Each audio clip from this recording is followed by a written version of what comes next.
እንኳን አደረሳችሁ እንደምን አደረሳችሁ ሰላም ለእንግዶቻችሁ እግዚአብሔር ይመስገን እንኳን አደረሳችሁ እንኳን አብሮ አደረሰን ይናችሁ ሰላም ናችሁ እንኳን አደረሰን እንኳን አብሮ አደረሰን እንኳን አደረሳችሁ እንኳን ደስ አላችሁ ልጆች እንዴት ናችሁ ሰላም ናችሁ እንኳን አደረሳችሁ እንኳን አደረሳችሁ በድጋሚ እንኳን አደረሳችሁ ዛሬ የምንገኘው በወይዘሮ ርብቃ ቤት ከልጆቻቸው ከልጅ ልጆቻቸው ጋር ታጅበው ይሄንን የትንሳኤ በዓል አብረን ልናከብር ነው እንኳን አደረሳችሁ ጌታን እናመሰግናለን ይሄን ፕሮግራም ያቀርበናል እኔ ብዙነሽ ጡምሲዶ በላይነሽ ላቀው ከህይወት ቲቪ ባልደረቦች ጋር አንድ ላይ በመሆን ነው ፕሮግራሙን ተከታተሉ ተወደደ በጌታችን ደም በደል ተሰረየ በመሲሁ ደም የዘላለም ጥፋት አይታሰብም ክብር ለሱ ይሁን ለመድኃኒዓለም ወይዘሮ ርብቃ ራሳቸው ማን ናቸው የተወለዱ የተማሩ እርሶ ማንኖት የሚለውን ለተመልካቾቻችን በደንብ ይናገሩት ይርብቃ በጣም ጥሩ ነው ስሜ ርብቃ ዲኖ ይባላልው እኔ የተወለድኩበት ወላይታ በወላይታም ኮካተ በሚባልበት አካባቢ ነው የተወለድኩት እና ጎላ ትምህርት ቤት ነው የተማርኩት እና ከዛ በኋላ ነው እንግዲህ ወደ ጋብቻ አካባቢ የመጣሁት ያገባሁት ወደ ዮሴፍ አካባቢ ከትምህርት ቤት እንደወጣው የ14 አመት ልጅ ሆኜ ትምህርት ከመማርበት ከትምህርት ቤት ወደ አክስቴ ሄዳለሁ ወደ አክስቴ ሲሄድ ሲመላለስ እሷን በጣም ስለምወዳት ወደ አክስቴ ሲመላለስ እንግዲህ ሌላ ነገር ወደ ጋብቻ መስመር መሄድ ተጀመረ እና የ14 አመት ልጅ ሆኜ ነው የወጣሁት እግዚአብሔር ይመስገን እንግዲህ ጋሽ ዮሴፍ እርሶን በ14 አመቶ አገኙ ወደ አክስቶ ቤት ሲሄዱ ሲመላለሱ ውድ ተመልካቾቻችን እንግዲህ አቶ ዮሴፍ ማለት በኢትዮጵያ ቃለ ሕይወት ቤተክርስቲያን ለረጅም ዘመናት ወንጌልን ያገለገሉ ከወንጌል አገልጋዮች ታላቅ አርበኛ የሆኑ የወንጌል ሰው ናቸው እሳቸው ቤት ነው ዛሬ እሳቸው ወደ ጌታ ከጌታ ጋር ነው አብረው ያሉት ግን እኛ ደግሞ ይሄንን የትንሳኤ በዓል መታሰቢያ በማድረግ ከትየርብቃና ከልጆቻቸው ጋራ ይሄን ፕሮግራሙን ለማሳለፍ ነው የመጣነውና አክስቶ ጋር እየሄደ ነው ያገኙት ወደ አገልግሎት ስትመጡ ረጅም አመት አብራችሁ አገልግላችኋል ከጋሼ ጋር እንግዲህ አገልግሎታቸው ህያው ነው ሁልጊዜም ምስክርነታቸው አገልግሎታቸው ህያው ነው እኛም የምናውቀው ነው ከጋሼ ጋር አብራችሁ ስታገለግሉ የጋሼን አገልግሎት ለመደገፍ በኢኮኖሚም ለመደገፍ ምን ይሰሩ ነበር አብረው ብዙ ጊዜ ይወጣሉ ሲወጡስ ምን ነበር ይረዱ የነበረው የጋሼን አገልግሎት ይደግፉ የነበረው በምንድነው መጽሐፍንም ማዘጋጀት ልብሶችንም ማዘጋጀት ለሱ የሚያስፈልጉ ነገሮችን ማዘጋጀት እንደገና ከሱ ጋር ሆኜ በርኩበት ቦታ እሱን መርዳት የሚያስፈልገው ነገር ሁሉ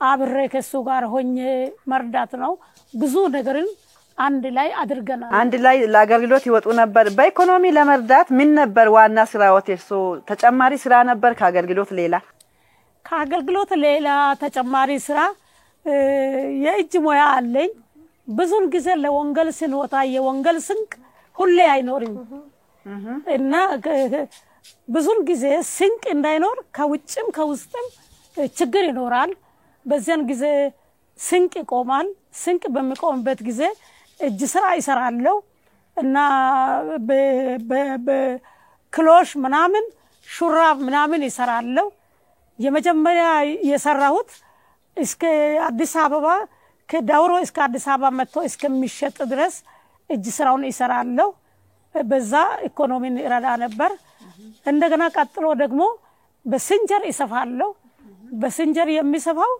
የሶፋ ልብሶችን ይሰራለው የኮርኒስ ጨርቆችን ይሰፋለሁ።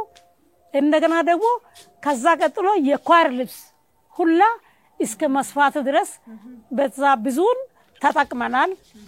ስንቅ ስቆም አልተቸገርንም። በዛው ይረዳ ነበር። እንግዲህ እንደ ሐዋርያ ጳውሎስ እንደ አቅላና ፕርስቅላ አገልግሎት ነው ያገለገላችሁት ማለት ነው። ግን አንድ ጥያቄ ሊጠይቁት፣ ሚስቶች ከባል ጋር አብሮ ለአገልግሎት መውጣት ጥሩ ነው ብለው ያስባሉ? እንደው አሁን ላሉ ለአገልጋይ ሚስቶችስ ይሄ ይጠቅማል? አብሮ መሄድ አለባቸው? መርዳት አለባቸው? እንግዲህ የጋሸን ብዙ ነገር ፓክ የሚያረጉ እቃ ምናምን የሚያዘጋጁ እርሱ እንደሆኑ ነግረውናል። አሁን ላይ ያሉ የአገልጋይ ሚስቶች አብሮ መውጣት ጥሩ ነው ብለው ያስባሉ? በጣም ጥሩ ነው። አንድ ላይ መውጣት በጣም አስፈላጊ ነገር ነው። ምክንያቱም ሲያገለግሉ ባለቤቶቻችን በጤና ጉድለትም ሊጎዱ ይችላሉ። ብዙን ጊዜ ወንዶች የሚጠጡት የሚበሉትንም ብዙ ላያስታውሱ ይችላሉ።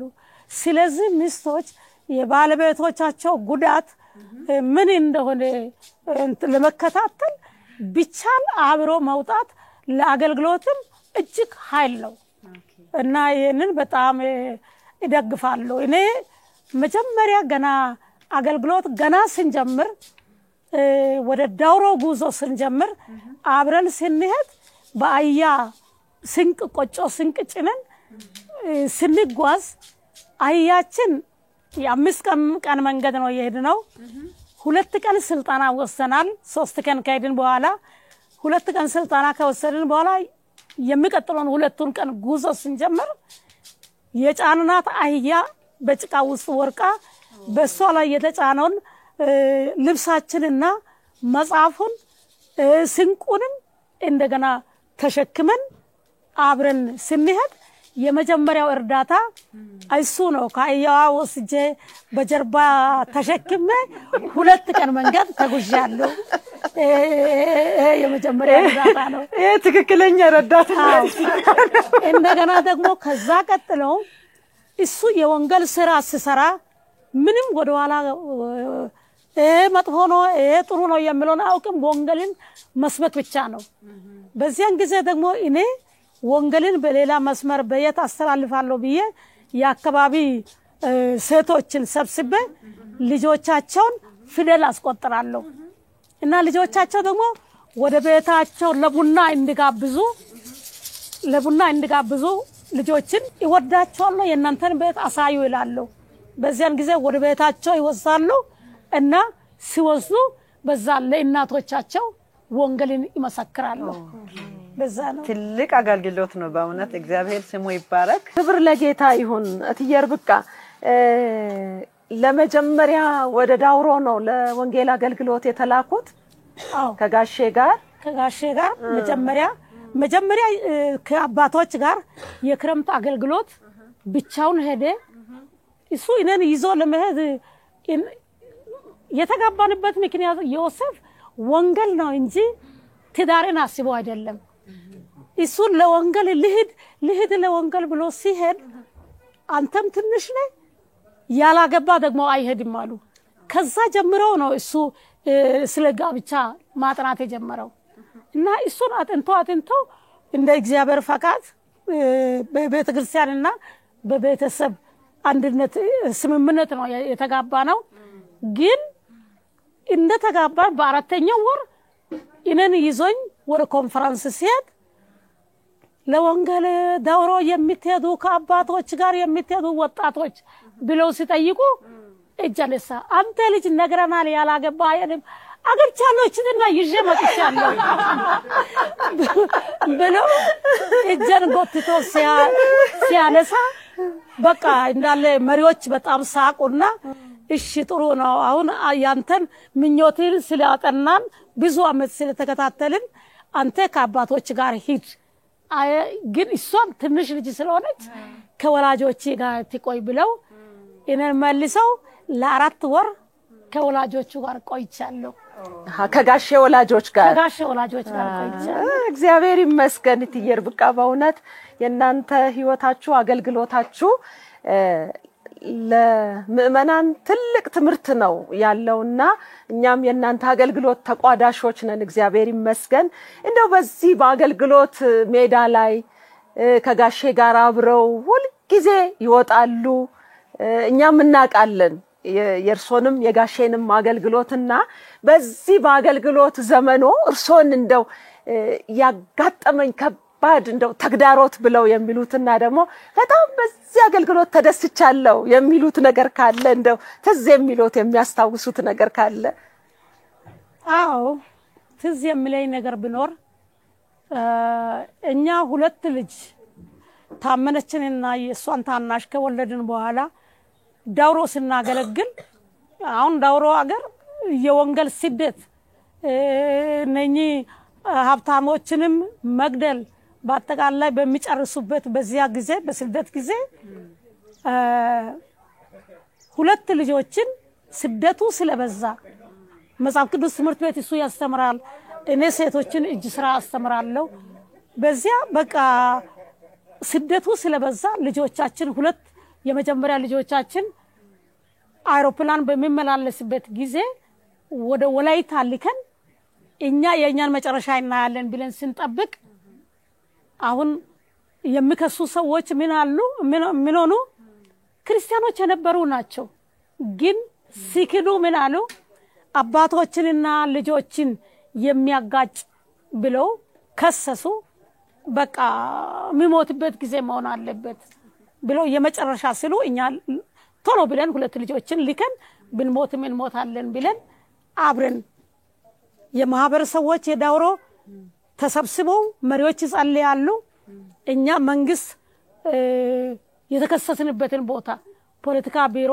እየሄድን ሁለት ወንጌላውያንን ከኛ ጋር የተላኩቱ መንገዱ ዳገት ነው ዳገቱን ሲወጡ ለሽንት ብለው ወደ ጎን እየገቡ ፈርቶ ጫካ ውስጥ ገብተው ቀሩ እኔና ዮሴፍ ወደ ተከሰስንበት ቦታ ሄድን እና በዚያን ጊዜ ግባ አንተ ብለው አንቺ ደግሞ ምንድነሽ አይ እኔ ባለቤቱ ነኝ እና ከገደላችሁ አብሬ ሞታለሁ በህይወት ከተመለስንም አብሬ ይመለሳለሁ ብዬ መጥቻለሁ ባለቤቱ ነኝ እኔ መለየት አልችልም ከሱ አልኩት እሺ በቃ እሱ ቢሮ ይግባና ይጠየቅ አንቺ ዝበር ላይ ቆይ ቢሮ እኔን በር ላይ አቆዩ እሱን ጥያቄዎችን ጠየቁ ከዛሬ በኋላ በቃ አባቶችንና ልጆችን ያጋጫል የተባለው ነገር ሂድና ከነሱ ጋር ተስማማ የዛሬውን በዚህ እናልፋለን ከቀጠለ ግን ከነዚህ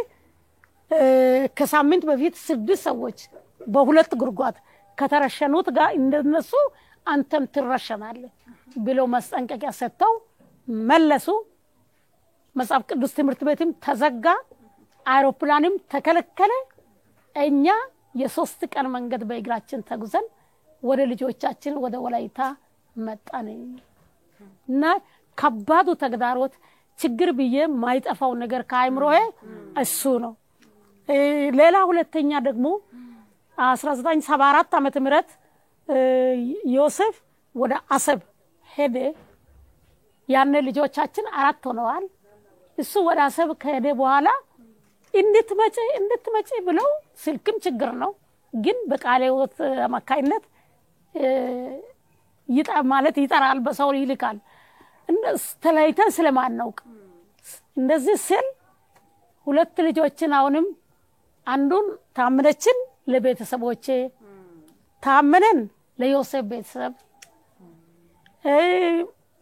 ታምረሽንና ታምራትን እነኝን ሁለቱን እኔ ይዤ ህፃናት ነበሩ የ3 አመትና የ4 አመት ይዤ ሲሄድ የለፎረቀት ያገኘሁት ከኢትዮጵያ ቃለ ሕይወት ነው እሱን ይዤ ሲሄድ በሚሌ በረሃ ላይ ይሄ የለፎረቀት አይደለም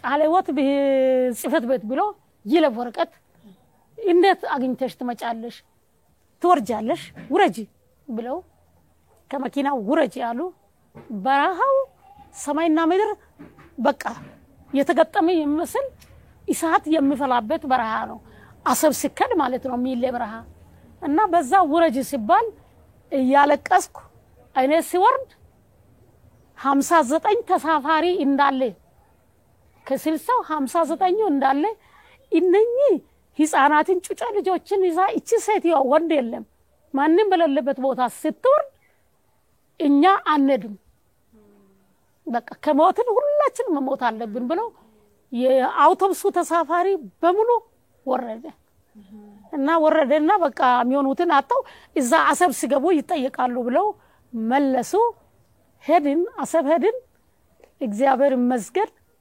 አሰብ በቀይ ባህር ላይ 10 ሰዎች ተጠመቁ እና ደቀ መዛሙርነት ትምህርት እዛው ማስተማር ጀመርን እና እግዚአብሔር ይመስገን ፈተና ከባድ ነው ማውጫን የሚሰጥ እግዚአብሔር ግን የታመነ ነው እና እሱ ነው አሜን ክብር ለእግዚአብሔር ይሁን የእግዚአብሔር ስም ብሩክ ይሁን እንግዲህ ወንጌል በእንዲህ አይነት ተጋድሎ ነው ዛሬ የደረሰውና ለወንጌል ስለከፈሉት ዋጋ የእግዚአብሔር ስም ይባረክ ጌታን እናመሰግናለን እንግዲህ ሌላም ጥያቄ አለን ለርሶ ሌላ ጥያቄ ምንድነው ብዙ ጊዜ አገልግሎት አብራችሁ ትወጣላችሁ ከጋሼ ጋር አሁን እንደሰማንም እናንተ አገልግሎት ሲትሄዱ እንደ በፊቱ ህፃናትን ይዛችሁ አትሄዱም ወደ አዲስ አበባም ተመልሳችሁ አገር ቤትም አብራችሁ ለብቻችሁ ትወጣላችሁና ያን ጊዜ እንደው ረስታችሁ የተቸገራችሁት ጊዜ አለ ይቃረስታችሁ ለምሳሌ አንድ ጊዜ አንድ ማለዳ ላይ ይወጣል ብሎ ያሰበው ሰው የሆነውን ሊንገሮትና ከዛ ሐሳብ እርሶ ደግሞ ይነግራሉ ያጋጠመውትና ሌሊት ተነስቼ ሄዳለ ብሎ ወረዳ ከተማ ላይ ነው ሄዶ ሚሰራውና ተኝቶ ሲነቃ ይሄ ጨረቃዋ ፍንጥው ብላ ወጣ የነጋ መሰለው ብድግ ብሎ ተነሳ ሸሚዙን አደረገ ካልሲና ጫማውን አደረገ በሩን ከፍቶ ወጣ ከዛ ሲወጣ ምንም ወፍ የለም እንቅስቃሴም የለም ሲያየው ብርድ ስነካ ሲያይ ሱሪውን አለበሰም ያሰው ተመልሶ ደንግጦ ገባ ማለት ነው ልክ እንደዛም እናንተ ረስታችሁ የሄዳችሁ ነገር ወይ ደውላችሁ ለልጆች አቀብሉ ወይም ጋሼ ረስታው ሄደው አንቺ ሄደሽ አምጪ የተባላችሁት ጊዜ አለ ወይ እንደ በቤተሰብ ህይወት አገልግሎት ህይወት ላይ እንደዚህ አይነት ነገር አጋጥማችሁ ያውቃል አው ብዙ ነገር ያጋጥማል በተለይ እኔ እራሳለሁ አንዳንድ ነገሮችን ከያስኩ በኋላ መቀየሪያ የሚሆኑ ልብሶችንም ትቼ ይወጣለሁ በሻንጣ ያዘጋጀውትንም በትልቁ ከያስኩ በትንሽ ያስኩትን ነገር ትቼ ይወጣለሁ ልጆችንም ደውለን ለመጠየቅም የማይመች ጊዜ አለ ስለዚህ ትተን የደነውን ወይም በሄድንበት ቦታ ገስተን የምንወስደው ነገር አለ ብዙ ነገር እኔ ረስቼ ወጣለሁ ያጋጥማል አጋጥሞኛል እናታችን ትዬ እንደተናገረችው ብዙ ጊዜ አገልግሎት ሲሄዱ መሄድ በቃ ሁሌ መሄድ ነው ማለትኛ ከተወለደን ጀምሮ መሄድ ነውና ብዙ ጊዜ ቤት የሚቀር መጽሐፍቶችን የስልጠና ማቴሪያሎችን ይረስተው ይሄዱና በቃ ግዴታ ያሉበት ማድረስ ግዴታ ነው ብዙ ጊዜ በቃ ማድረስ ዋናው ስራችን ነው አይደል አውቶቡስ ተራ ማድረስ ረስተው ሄዶ ብሪፍኬዙን ረስቶ ከሄደ ጋሼ ብሪፍኬዝ ሁሌ በሄድ አለበት ምክንያቱም እዛ ላይ የስልጠና ማቴሪያሎች ሁሉ ስላሉ ከአንዱ አገልግሎት ወደ አንዱ አገልግሎት ሲሄድ ብዙ ጊዜ ይሄን የማቃበል ስራ የኛ ስራ ነው ቋሚ ስራ አገልግሎታችን ነው ልጅ ሆነን እሺ ውድ ተመልካቾቻችን ጌታን እናመሰግናለን ከዚህ ድንቅ በሆነው ቤተሰብ መካከል ነው ዛሬ የምንገኘው እንደገናም ደግሞ ጥያቄያችንን አልጨረስንም ከእትዬ ጋር ያለንን ጊዜ እንቀጥላለን ተከታተሉን ልጆችን ማሳደግ ከባድ እንደሆነ ቅድምም አውርተውልናልና እንደዚህ በዓል ሲመጣ አንዳንድ ነገሮች ይኖራሉና እናንተ አገልግሎት ብዙ ጊዜ ትወጣላችሁ በርግጥ በዚህ አጋጣሚ እኔም ማለት የሚፈልገው እነዚህ በሶስቱ በዋና በዓል ላይ ወላጆች ከልጆቻቸው ባይለዩ ደስ ይለኛል እንደኔና እናንተ ብዙ ጊዜ ቀድሞ የነበራችሁ አገልጋዮች ትወጣላችሁ ፋሲካ ላይ ገና ላይ ዘመን መለወጫ ላይና ያን ጊዜ እንዴት ነው የልጆችን ሐሳብ ማግኘት ልጆችን ትሪት ማድረግ ይችላችሁ ነበር ወይ እንዴት ነበር እናንተ አገልግሎት የነበረው በተቻለ መጠን ለመድረስ እንሞክራለን ከአቅማችን በላይ ካልሆነ በስተቀር እነሱ አጠገብ ያገለገልን እንድንቆይ በጣም ብዙን ካስቸገሩ ያው ብዙን ጊዜ ታመነች ማለት የመጀመሪያ ልጃችን የቤት እናት ናት። የሚያስፈልገውን ነገር ሁሉ ታውቃለች። ስለዚህ ለሷ ኃላፊነት ሰጥተን እንቀራለን። ግን በተቻለ መጠን ለመምጣት ነው የምንሞክረው። በጣም በበዓል ጊዜ ልጆች እንደሚጠይቁ እንደሚፈልጉ እናውቃለን፣ እንረዳለን። ግን ያ የሄድንበት ቦታ አገልግሎት ካላለቀ ተቸግረን በቃ እንቀራለን። ከዛ መተን በቃ እንጠይቃቸዋለን። ሁሌ ከአገልግሎት ስንገባ እኛ እነሱን የምንጠይቀው ነገር ቢኖር ልክ ተረት እንደሚባል ታሪክ የሚለውን ዮሴፍ አወጣ። ታሪክ ሲባል የእውነት ታሪክ ብለን እኛ የቆየንበትን የእውነት ታሪክን የአገልግሎትን በር ሁሌ እንመሰክራለን። ከዛ ቀጥሎ ደግሞ እነሱ የቆዩበትን ይመሰክራሉ። በዛ እነሱን ለማስተሰት እንሞክራለን። ከነሱ ተለይተን በቀረን ጊዜ ግን ከተመቸ እንመጣለን። የዚያ ቦታ አገልግሎት በዛ ካለ ለነሱ በተቻለ መጠን በታመነች አማካይነት በዓሉን እንዲያስተላልፉ እንዲያከብሩ አድርገን እንቀራለን። ኦኬ። በቤቱ ውስጥ ሁለተኛ እናት ታመናት ማለት ነው። ሁለተኛ እናት ታመነች ናት። እንደው አንድ ጥያቄ ልጠይቅና አንድ ጊዜ ታመው ነበረ ጋሼና አገልግሎት ነበራቸው። ታመው ባሉበት የሆነ ታሪክ ተፈጥሯል እናንተ ቤት። እሱን ያስታውሳሉ? አዎ፣ ጋሼ ታመው መድኃኒት ሊወስዱ ምናምን ሐኪም ቤት በሄዱበት ራሳቸውን የት ነው ያገኙት? እርሶስ እንዴት ነበር ተከትለው የሄዱት?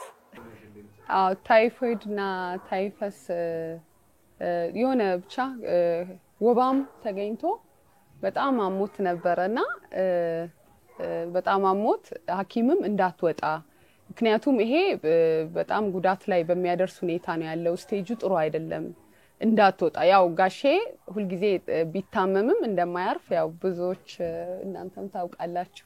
በህመም እንደው እግሩ ከተንቀሳቀሰ ይሄዳል ማለት በጣም ግን ይሄኛው ህመም በጣም አሞት ነበር።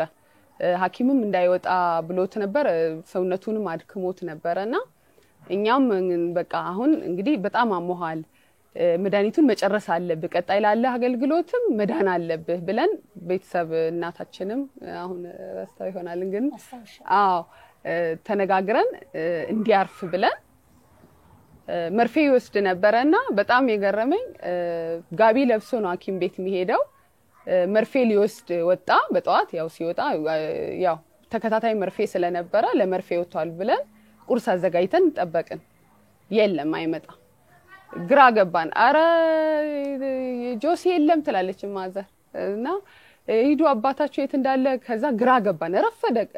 ወጣን ሄድን፣ ወደ ታክሲ ማዞሪያ ሄድን፣ ሐኪም ቤቱ ሄድን፣ የለም። ብዙ ቦታ ሄድን፣ የለም። ግራ ገባን። ፖሊስ ጣቢያ ሁሉ በቃ ግራ ገባን። ምናቀው ሰዎች ጋር ሁሉ ደወልንና ስልክም አልነበረው መሰለኝ የዛን ጊዜ፣ ወይም ስልክ አላነሳም ይሆናል ብቻ ስልኩ ዝግ ይሁን ብቻ እንደዛ ሆነ። እሱም ማግኘት አልቻልንም። በጣም ተጨነቅን። ብዙ ሰው ጋር ነው የደወልነው አይደል? ብዙ ሰው ጋር ተጨነቅን። በቃ መንገድ ላይ የሚሆነ ነገር ሆነ ይሁን ሁላችንም ተበተንን። በቃ በእለቱ ተማሪዎች የነበርንም ትምህርት ቤት አልሄድንም። ጭንቀት ውስጥ ገባን። ጋቢ እንደለበሰ ስለወጣ በኋላ ማታ ላይ በየትኛው ስልክ ደውሎ ርብቃ ዝዋይ ነኝ ያለሁት ለአገልግሎት መጥቼ ነው፣ ሻንጣውን ይዘሽ ያው እንደተለመደ እሷ እናታችን እንዳለችው ሻንጣውን ይዘሽ ይሄን ማቴሪያል ይዘሽ ባስቸኳይ ልብሶቼን ይዘሽ ባስቸኳይ ይዘሽ ነይ። እሺ እሷ እሺ ነው የምትለው። እሺ ጆሲ ዋናው ደህና መሆን ነው ብላ በጠዋት በጣም በጠዋት እሷን ሸኝተናት ዝዋይ ላለው አገልግሎት እንደሄደ እሱን አንረሳም።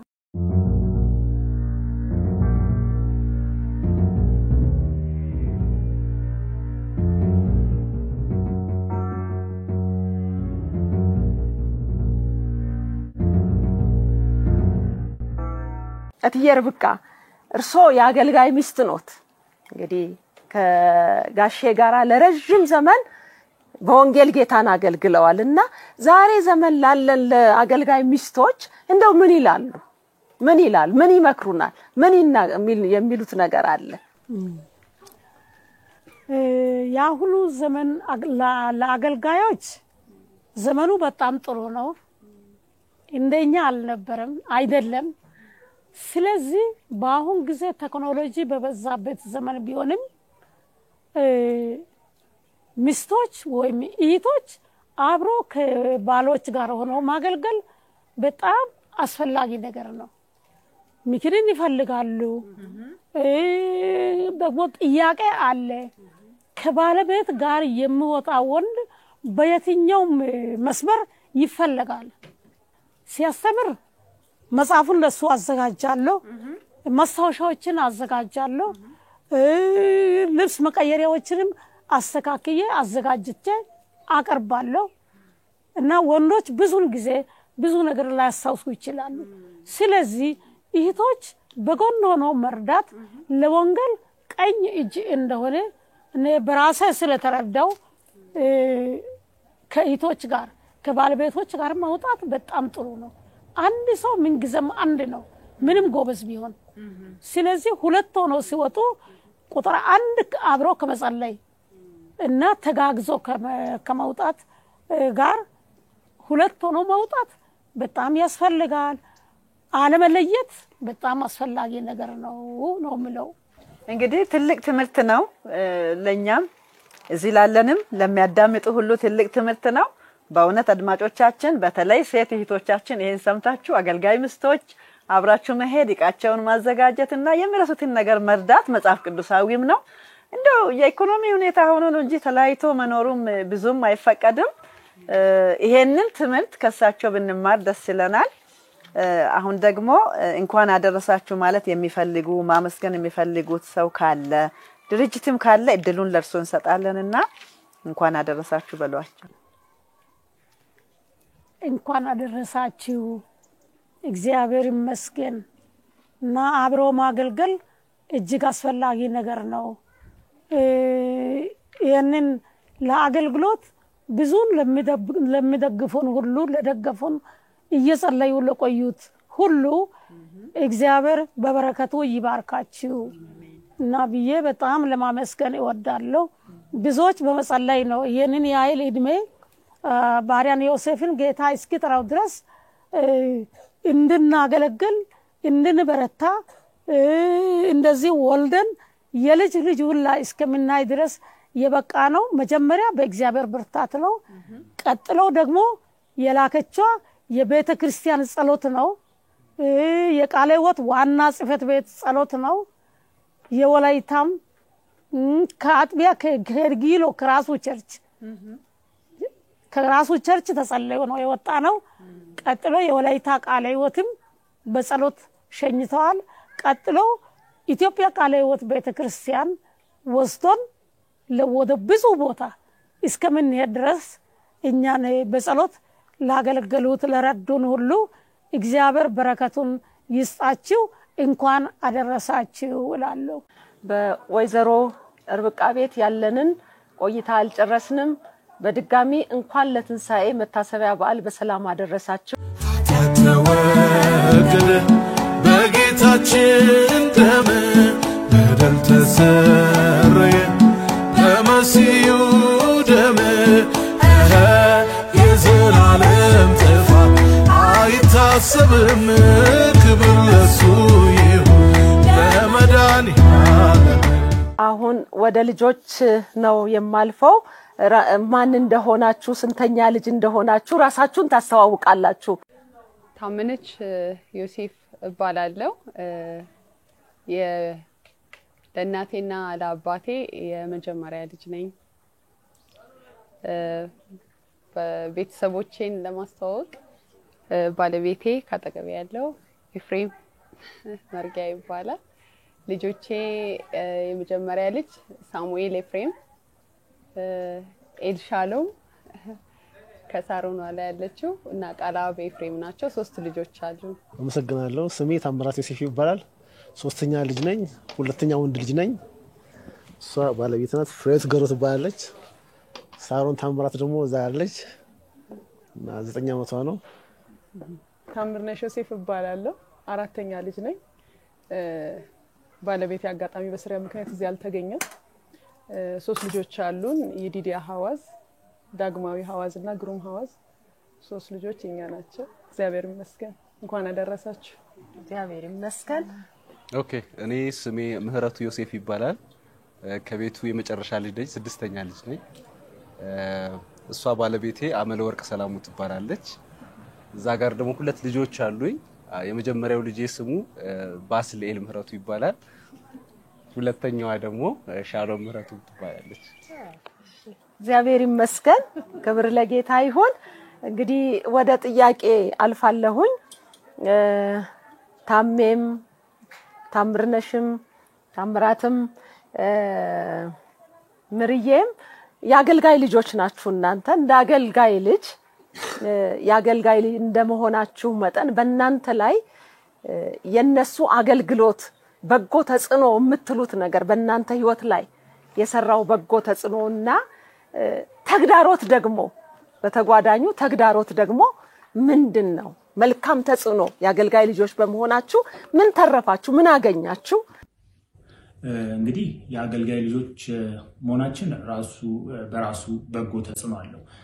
ለምሳሌ የምንሰራቸው ነገሮች የምናደርጋቸው ነገሮች በሙላ እንዴት ነው ለእግዚአብሔር ክብር ማዋል የምንችለው የሚለውን ነገር እንድናሰላስል አድርጎናል። እና ከዛ የተነሳ ለምሳሌ እኔና ባለቤቴ በኢትዮጵያ ውስጥ በተለያየ በጦርነት ምክንያት ወይም በተፈጥሮ ተጽዕኖ ባመጣቸው ምክንያት የተፈናቀሉ ልጆችን ከትምህርት ቤት ውጭ የሆኑትን ልጆች ወደ ትምህርት ቤት የሚገቡበትን መንገድ እናመቻቻለን። እና ባለቤቴም የራሷ ስራ አላት፣ እኔም የራሴ ስራ አለኝ። ግን ያለንን ዕውቀትና ችሎታ ተጠቅመን እንዴት ነው የእግዚአብሔርን ፍቅር ለሰዎች ማሳየት የምንችለው፣ እንዴት ነው ሰዎችን መርዳት የምንችለው የሚለውን ነገር ጀምረናል ማለት ነው። እና ትልቅ ተጽዕኖ አለው የአገልጋይ ልጅ የመሆን። Marrying into such a missional family has influenced us in so many ways. የአገልጋይ ቤተሰቦች የአገልጋይ ቤተሰብ የሆነን ሰው ማግባት በራሱ የራሱ ተጽዕኖ አለው በህይወቴ። But one way specifically is seeing everything we do as a way to serve God and spread his gospel. የምናደርጋቸውን ነገሮች በሙላ ለእግዚአብሔር ክብር እንድናውል እንድናስብ አድርጎናል። So we came back to Ethiopia with this encouragement in mind and in our heart, and it has played a big role in how we raise our children and how we look at our professional work life. ወደ ኢትዮጵያም እኔና ባለቤቴ ስንመለስ በዚህ ሐሳብና በዚህ ልብ ሆነን የመጣ ነው። በተጨማሪ ደግሞ ልጆቻችንን እንዴት ነው ማሳደግ ያለብን፣ ይሄንን ለልጆቻችን እንዴት ነው ማስተላለፍ ያለብን የሚለውን ነገር እንድናሰላስል አድርጎናል። And of course also starting the project up in the north as well. በሰሜንም ደግሞ የጀመርነው እነዚህ ልጆችን ወደ ትምህርት ቤት መመለስ ያለባቸው ልጆች የመርዳት ነገር እሱንም እንድናሰላስል አድርጎናል።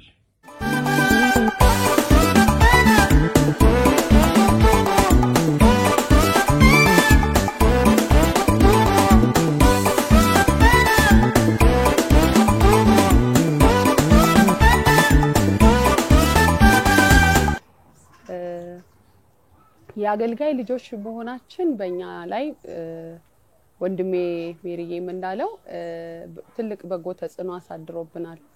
እኛ ቤት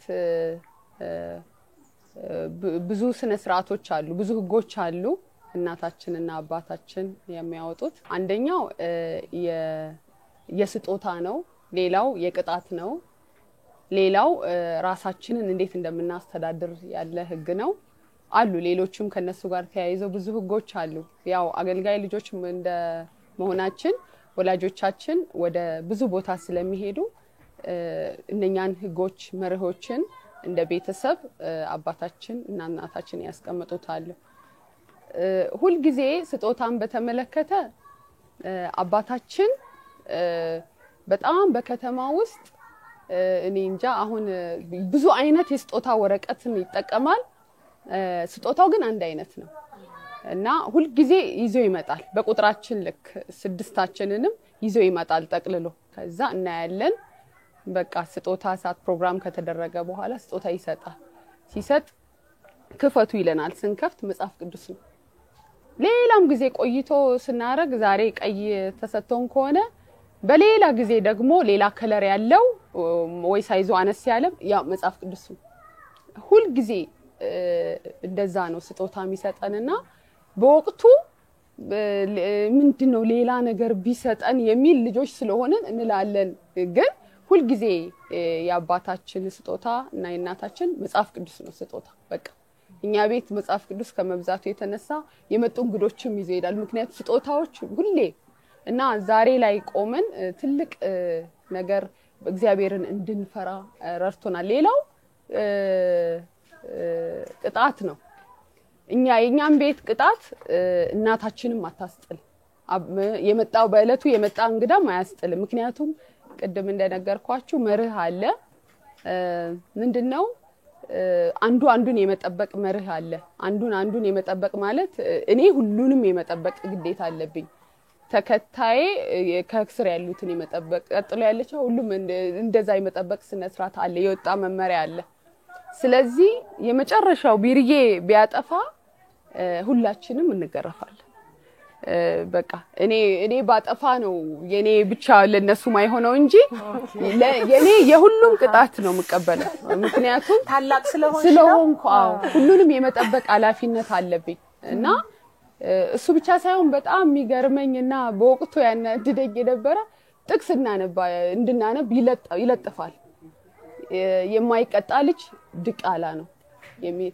ከመጽሐፍ ቅዱስ ልጅን በሚሄድበት መንገድ ምራው በሸመገለ ጊዜ ከርሱ ፈቀቅ አይልም ተቀጪምነን አርጩሚውም ይቆጠራል አይቀንስም አይጨምርም ለዚህ ጥፋት ይሄን ያህል ተብሎ ካልኩሌት አድርጎ ያደረጋል ይጻፋል ጥቅስ እናነባለን በስነ ስርዓት የቅጣት አይነት አለ እንዲ ጀርባ የሚሰጥ ኮን አርጩም ያለ የተዘጋጀ ቁጥር አለ ጥቅስን አንብበን እንቀጣለን በቃ ሁላችንም በቃ አንዱ አልቅሶ አንዱ አይቀርም ከተቀጣን በኋላ በጣም የሚገርመው አልቅሰን ምን አርገን ቶሎ ታጥበን የዕለቱ ፕሮግራም መሪ የበረቱ ሰባኪ የዕለቱ ጥቅስ አንባቢ ሰው ሁሉ ወደ አገልግሎት ይሰማራል አንድ ጊዜ ማልረሳው ከባድ ነገር የገጠመን እኔ ተማሪ ነኝ 10ኛ ክፍል ተማሪ ነኝ የሁሉም ኃላፊነት እኔ ላይ ነው ያለውና አንድ ጊዜ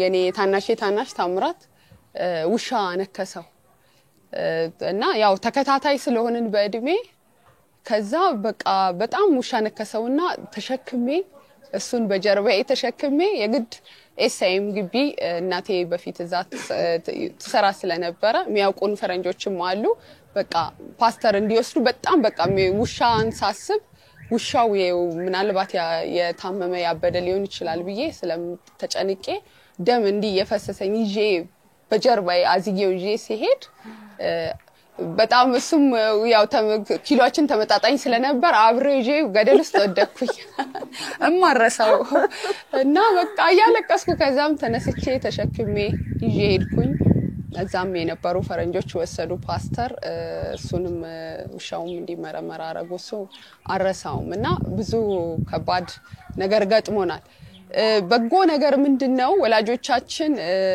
እኛን ያገልጋይ ልጆች እንደመሆናችን መጠን ምንድነው አንዳንድ መመሪያዎችን ሰጥተው ነው የሚሄዱት እንዴት ራሳችን ማጥናት እንዳለብን መንፈሳዊ ነገራችንንም እንዴት መጠበቅ እንዳለብን ራሳችንንም እንዴት መምራት እንዳለብን የሚሰጡት መመሪያ አለ እሱን መመሪያ ተከትለን ነው ምናደርገው ሌላው ያገልጋይ ልጆች ሞናችን እኛ ላይ ያመጣው ኢኮኖሚካሊ እናታችን ቅድም እንደተናገረችው እናታችንንም በቤት በመትኖርበት ጊዜ መርዳት ነበረብን እናታችን ልብስ ትሰፋ አብረን እንሰፋለን እናታችን ቅድም ያልተናገረችው ምንድነው የጽሁፍ ስራዎችን ትሰራለች አብረን እንሰራለን የጽሁፍ ታይፕራይተርም ትንሽ ኮምፒውተርም ነበረን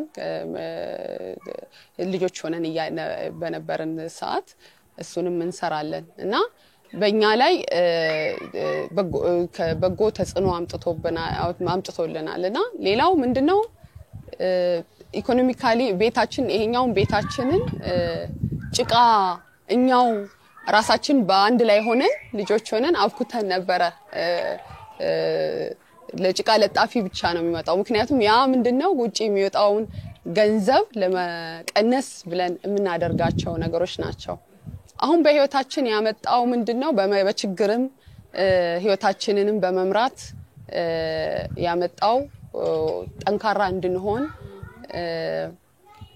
በብዙ ቻሌንጅ ውስጥ ብናልፍም እንዳንብረከረክ ረድቶናል የአገልጋይ ልጅ ከመሆናችን የተነሳ እኛ ላይ ፈጠረው ብዙ በጎ ተጽዕኖ አለ በተለይ አንደኛው በጣም መናገር የምፈልገው እነሱ አገልግሎታቸውን የሚደግፉበት መንገድ እኛ ላይ በጣም ትልቅ ተጽዕኖ ፈጥሯል በተለይ እንደ አንድ አቋም የነሱ አቋም የነበረው አንድ ነገር ካለ ኮንሲስተንት መሆን አለበት ዘለቄታ መሆን አለበት የሚል እኛ ቤት የተለመደ ቃል ነው ዘለቄታ የሚለው ቃልና ኮንሲስተንሲ ስለዚህ ያ ኮንሲስተንሲ እንዲኖር ራሳቸውን ለመደገፍ የሚያደርጉበት ሂደት ህይወታችን ላይ በጣም ትልቅ ተጽዕኖ አምጥቷል ለምሳሌ እናታችን በጣም የብዙ ሙያ ባለቤት ነች በመጀመሪያ የእጅ ስራ ባለሙያ ነችና ከዛ የተነሳ አገልግሎታቸውን በዛ ይደግፉ ነበር ሌላኛው ደግሞ ታይፕራይተር አብዛኛውን የሱ መጻፎች እንዳሁኑ ዘመን የኮምፒውተር ጽሁፍ ባልነበረበት ጊዜ ብዙዎቹን የሱን የስልጣና ማቴሪያሎች የምታዘጋጀው እሷ ነበረች ስለዚህ በዛ በስነ ጽሁፍ ስራ ታግዘው ነበር ስለዚህ እሷ የቻለችውን ነገር በሙሉ እኛ እንድንችል በጣም ትልቅ አስተዋጽኦ አድርጋለች ማለት ነው በዛ ሂደት ውስጥ ግን እኛ የተጠቀምነው ነገር ምንድነው ሁሉ ጊዜ ለወደፊትም ራሱ ለአገልግሎት በመናስብበት ጊዜ አገልግሎታችን ቀጣይነት እንዲኖረው ራሳችን እንዴት መደገፍ እንዳለብን በጣም ከሱ ተምረናል በተለይ ሁሉ ጊዜ ሁላችን አንድ ነገር በሚመጣበት ጊዜ ራሳችን እንዴት ለመደገፍ እንዳሰብን ሁሉ ይጠይቀናል ሁሉ ጊዜ ቻሌንጅ አድርጎ የሚጠይቀን አባታችን ፓስተር ዮሴፍ መና ሁሉ ጊዜ ይጠይቀናል መጠየቅ ይወዳል እንዴት አስባችኋል ትንሽም ሐሳብ ብትሆን በጣም አንድ ማንረሳው ነገር የነገሮችን ማነስ አይደለም የሚመለከተው በትንሽነቷ ውስጥ ያላትን ይሄ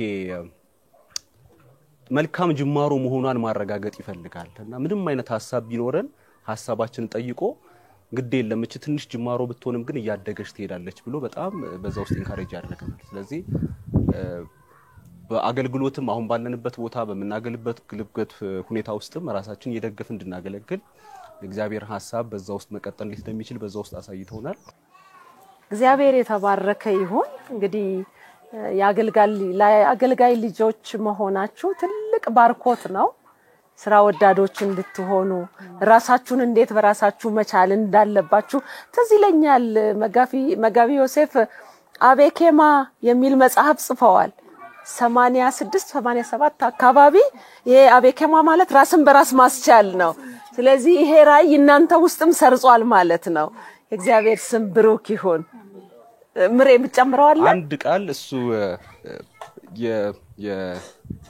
ያው ስለ አባታችን ሲልናገር በጣም አንድ ትልቅ ተሞክሮ ብዬ መናገር የምችለው አንድ ነገር ካለ ቤት ውስጥ ይሞክራል ለምሳሌ ራስን በራስ ማስቻል ሲል ራስን መቻል ከቤት ይጀምራል ይልና ከቤታችን እንድንጀምር ያደርገናል እኔ መጨረሻ ልጅ ነኝ ግን እስከሁላችንም ከ18 አመት በኋላ ከቤት እንደምንባረር አውቀን ነው እዛ ቤት ውስጥ የምንኖረው ስለዚህ እኛ ቤት ውስጥ ከ18 አመት መላይ ቤት ውስጥ እንዲኖር አይፈቀድም ራሱን መቻል አለበት ስለዚህ በሁላችንም አይምሮ ውስጥ ምን ተቀምጧል 18 አመት ከሞላ በኋላ በተለይ ከዩኒቨርሲቲ በመመለስበት ጊዜ ወደ ቤቴ አልመለስም የሚል አስተሳሰብ ፈጥሯል ያን ነገር ግን ወስዶ በሚያስተምርበት ጊዜ ስልጠና በሚሰጥበት ጊዜ አመለካከቱና አስተሳሰቡ ላይ ያለውን ነገር ሲያውን የሚናገረው ቤት ውስጥ የተለማመደውን በልጆቹ ላይ ተግባራዊ ያደረገውን ውጤታማ መሆኑን የማይተውነውና ያ በጣም ራሳችን እንድንችል በተለይ በዛን ጊዜ ብዙ ልጆች ከቤተሰቦቻቸው ጋር በሚያድጉበት ጊዜ ሁላችን ራሳችን እንችል እሱ መግፋቱ ሁላችንም ራሳችን እንችለን ቤተሰብ መስርተን እንድንኖር አድርጎናል በጣም ይገርማል ከ18 አመት ጀምሮ ነው በቃ ጠንካራ ልጅ ሆናችሁት ማለት ነው ሁላችሁም ከ18 አመት በኋላ ወጡ ነው በጣም ይገርማል እንግዲህ ጀግና አባት ናቸው እኛም ከናንተ የባሰውን ባናውቅም ጥቂት እናውቃለና በስራ የሚተማመኑ ሰውን ራሱን እንዲችል ለማድረግ በወንጌል ጉዞም ላይ ጠንካራ አባት እንደነበሩ እናውቃለን እንግዳ ወዳድ ናቸው ሰዎች እዚህ አዲስ አበባ ላይ ቤት ዘመድ በሌለ ጊዜ ወንጌላውያን ከየትም ተሰብስበው ሲመጡ ኢቭን ሄድ ኦፊስ በር ላይ ተቀመጡትን ሁሉ ሰብስበው እንደሚመጡ ሁሉ እንሰማለንና አንድ የሰማሁት ነገር አለ። እስቲ ለአገልጋይ ልጆችም ጥሩ ስለሚሆን እናንተ ቅድም ሚሬ እንዳልከም እግራቸውን ታጥባላችሁ ቦታ ከሌለ ሰው ቤት ሄዳችሁ ታድራላችሁ ወይ በተገኘሽ ቦታ ነው የሚታኙት እንጂ የኛ መኝታ የምትሉት ነገር እንዳልነበረም ሰምቻለሁ። እንደው አንድ ጊዜ ቤዞ እንግዳ ከምሽቱ 4 ሰዓት ላይ ጋሽ ይዞ እንደመጡ ሰምቻለሁና እንዴት ነበር የነበረው ቤት ውስጥ እንደው ለማስተናገድ ምን ነበራችሁ ዝግጅቱ ነበራችሁ ወይ አገልግሎት ጋር እዛ በጽሁፍ ቆይተው አምሽተው ነው ብዙ እንግዳ ማደሪያ የለንም መሄጃ የለንም ያሉት ነው ሰብስበው ይዘው ቤቱ ጠባብ ነው እንደዚህ ሰፊም አይመስለኝም ያኔ እኔ የሰማው ታሪክ ነው እንግዲህ ያው እርቦ ተለበይ ምግብ ውሃ ቦታ ሲባል እንዴት ነው ቤተሰብ እንዴት ሆናችሁ እስቲ ለአገልጋይ ልጆችም ምንድነው በዚህ ሁኔታ የምታስተላልፉት መልእክት በዚህ ዘመን ያሉ የአገልጋይ ልጆች የራሳቸውን ቦታ ጠብቀው መኝታቸውን መልቀቅ አይፈልጉም እግር ማጠብ አይፈልጉም ግን ይሄ ደግሞ ትልቅ አገልግሎታችን ነው እንግዳ መቀበል መጽሐፍ ቅዱሳዊ ነው በዚህስ በእውነት የአገልጋይ ልጆችን የሚትመክሩት ምክር ስላለ ከዛ 14 አይ ቲንክ እንደዚህ አይነት እንግዳ ነው እንደመጣ ይሰማውትና እንዴት ነው የተወጣችሁት ጌታ መቼም የነዛን የቅዱሳን ጸሎትን ሰምቶ ነው እናንተን ዛሬ በእውነት የረዳችሁ ያስባለው እንግዳ በረከት ነው እንግዲህ ከአብርሃም ቤትም ጀምረን ስናይ አናውቅም ምን አይነት እንግዳ እንደሚመጣ ያው መጽሐፍ ቅዱሳዊ ነው እናንተ እንግዳን በማስተናገድ ትታወቃላችሁ ኖረም አንኖረም እንግዳ ይመጣል እናንተ ቤትና ብዙ ምስክሮች አሉ እንዴት ነው የተወጣችሁት መልእክታችሁንም በዚሁ ለአገልጋይ ልጆች እስቲ አስተላልፉ አባታችን ሁሉ ጊዜ ያው እኛ ቤት እንግዳ አይጠፋም ምክንያቱም ክፍት ነው ቤቱ የእንግዳ ቤት ነው እንግዳ መምጣት እኛ ቤት ኖርማል ነው እንግዲህ እንደ አዲስ አበባ ምናልባት ለሌሎች ሊከብድ ይችላል እኛ ቤት ግን ኖርማል ነው እንግዳ መምጣት ኖርማል ነው ይሄ በቁጥር ትንሽ 4 3 ሁሌ አለ አንድ ጊዜ ግን ማረሳው 4 ሰዓት ሆኗል ይሄ መኖሪያ ቤታችን አዲስ ሰፈር ነው የገባነው መብራት የለም መብራት እንደዚህ አልገባም አዲስ የተሰራ ቤት ነው የነበረን በአጋጣሚ እንጀራ የነበረው አልቋል ዳቦም የለም ሱቅም ሩቅ ነው ያለው የለም 4 ሰዓት ላይ ቃሌት በር ላይ ለወንጌል አገልግሎት ወደ ሌላ ከተማ ሊሄዱ ያሉ አገልጋይ በእና ከነሚስቶቻቸው ከነ ልጆቻቸው በቁጥር ባልሳሳት ወደ 14 ይሆናሉ አንዴ ምሽት ላይ ነው እና አባታችን ይዞ መጣ ስልክ የለም እየመጣው ነኝ ማላለም እና እኛ ቤት የዛን ጊዜ የነበረው ማስታውሰው ምንም ነገር ዳቦ የለም እንጀራ የለም ወጥ የለም ጨርሰናል እኛ በቃ ለሱ ብቻ የሚሆን ምግብ ቀርቷል ባጋጣሚ ያው እና የጤፍ ዱቄት ነበረ ሁሉ ጊዜ ቅቤና እናታችን ቅቤና የእንግዳ የእግዚአብሔር እንግዳ ይኖራል ብላ ቅቤና በርበሬ የሆነ እንደሱ አይነት ነገር አይጠፋም ማረሳው መብራት የለም ባጋጣሚ ከሰልም የለም እንጨት ላይ አንድደን በትልቅ ብረት ድስት የጤፍ ዱቄት ገንፎ ከ4 ሰዓት በኋላ ግማሾቻችን እኔ ያው ታላቅ ስለሆን ከሚረዱን ጋር ሆኜ እሱን ገንፎን ሰራለው እነ ሚሪዬ እነ ዶክተር ታመነ እነ ታምራት ታምር እግር ያጥባሉ አልጋሬጅ ያረጋሉ የሚተኙበትን ማለት ነው ያው ብዙ ክፍል አይደለም ያለው ለዛ ሁሉ ያው ምኝታ ምቹ ማድረግ ለሴቶች ለወንዶች ምቹ ማድረግ ስራ እነሱ ይሰራሉ እማረሳው በቃ በጣም አይኔ አብጦ በቃ ጧት ላይ ትምህርት ለመሄድ በልጅ እስኪያብጥ ድረስ ሰዓት አንድደን ለ14 ሰው የጤፍ ገንፎ ያው እንደ ሴት የጤፍ ገንፎ ቶሎ አይበስልም እና እሱን በቃ ከአብሮ ቤት ከሚያግዙን ከረዳቶች ጋር ሆነ የሰራንና ለሁሉም በሚመች መልክ ማቅረባችን ሁሌም አረሳው ይገርመኛል በቃ እሱን ሳስብና እግዚአብሔር በዚህ ሁሉ ባርኮናል እና ብዙ ባርኮናል እግዚአብሔር አሁን ላለን በኑሯችን አሁን በመኖርበት ትዳርም ከያስኩም በኋላ ሁላችንም አሁን ባለንበት ሁኔታ በሚያጋጥመን ነገር ጠንካራ እንድንሆን አድርጎናል ተወደደ በጌታችን ደም በደል ተሰረየ በመሲሁ ደም የዘላለም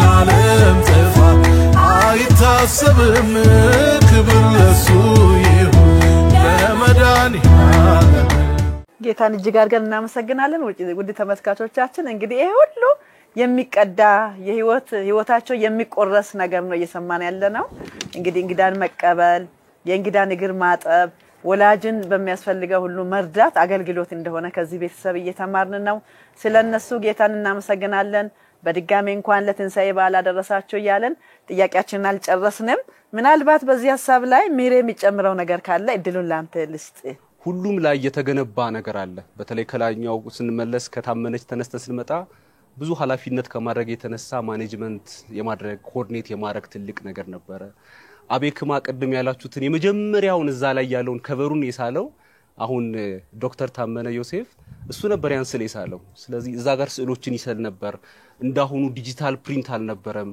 ለምሳሌ ለአንድ ለኮንፈረንስ ለማሰልጠን ግድግዳ ላይ መለጠፍ ያለበት ፖስተር ቢኖር በዛን ጊዜ ስዕል ይስል ነበር። በትልቅ አቡጀዴ ስዕል እሱ ይስልና የተሳለውን ስዕል በእጅ ስራ እዛ ላይ ይጠለፍና የአቤክማ ላይ ያሉት እነዚህን አምስቱን ብራንቾች በዛ መልኩ ነበር የሚሰራ የነበረው። ከዛም በኋላ ወርታች ሲወርድ ታምራት አለ። ታምራት ደግሞ ቤታችን ውስጥ በቃ ቴክኒካሊ እሱ ነው በጣም ስኪልድ ሆነ። ስለዚህ በብዙ መልኩ ማንኛውም አይነት ነገር ስኪል ወይም ሐሳብ ከጠየቅነው ብዙ ሐሳብ ስለሚያመነጭ በዛ ይረዳን ነበር። ሌላኛው ታምርነሽ ነበረች። ታምርነሽ በጣም የሷ የሚለየው የስነ ጽሁፍ ችሎታ ነበራት። በጣም የስነ ጽሁፍ ችሎታ በተለይ ድራማዎቹን የመድረስ ቅድም ከግሬት ኮሚሽን ጋር እዚህ ሜዳ ላይ በመናገለግልበት ጊዜ ድራማ እንሰራ ነበር። ስለዚህ ያኔ በተለይ በዚህ በበዓል ጊዜ የገናና በተለይ ፋሲካ በዓል ጊዜ ያለውን ድራማ እዚህ ፍለፊት ሜዳ ላይ እናቀርብ ነበር። ማለት ብዙ ጊዜ ቲያትር ስልጠናም አልወሰድንም፣ ግን ያንዳንዱን ነገር በጽሁፍ ኦርጋናይዝ ጋርጋ እኛን አስጠንታ እዛ ሜዳ ላይ እንሰራ ነበርና ከዛ የተነሳ ብዙ ልጆች ኢምፓክት ይሆኑ ነበርና ሁሉንም ያለንን ችሎታ እንድንጠቀም አድርጎናል። ከሷ ቀጥሎ ደግሞ ተካልኝ አለ። ተካልኝ ደግሞ ከሱ ጋር ለማገልገል በሚሄድበት ጊዜ በተለይ አይቲ ላይ ሞር እንዲያዘነብል አድርጎታል። በተለይ ወንጌል ያልደረሰባቸውን ቦታዎች እንዴት ነው ማፕ አውት ማድረግ የምንችለው፣ ካለበት አቅራቢያ ምን አይነት ቸርች አለ፣ በአቅራቢያው ያሉት ምን ያህል ማህበረሰብ አለ፣ የሱ አይነት ነገር እንዲኖረው በልብ ውስጥ እንዲቀመጥ አድርጓል። እኔ ደግሞ በመጨረሻ ደግሞ ብዙ የሱን መጽሐፎች ደግሞ እንድጽፍ እድል አግኝቻለሁ። የስነ ጽሁፍ ስራ ብዙ ስራ እንድሰራ አድርጎኛልና እነዚህ ግን በህይወታችን ላይ የተገነቡት ነገሮች ግን አሁን ተመልሰን ስንመለከተው በብዙ አንግል ሙሉ እንድንሆን አድርጎናል ማለት ነው። የጌታ ስም ብሩክን ጌታን እናመሰግናለን። እኔ አሁን ግን የገረመኝ የስም አጠራራችሁን ትንሽ ነገር ግለጹልኝ። ታመነሽ፣ ታምራት፣ ታምርነሽ ምንድነው? እስቲ ይሄን ነገር በተነው ሁሉም የሜሬ ብቻ ለምን እንደተለየም አላወቅኩም እንጂ ምክንያት አለ ወይ ይሄ ስም ሲወጣ ለልጆች? ልጆቻችን ስንወልድ የመጀመሪያ ልጃችን ታመነችን ስንወልድ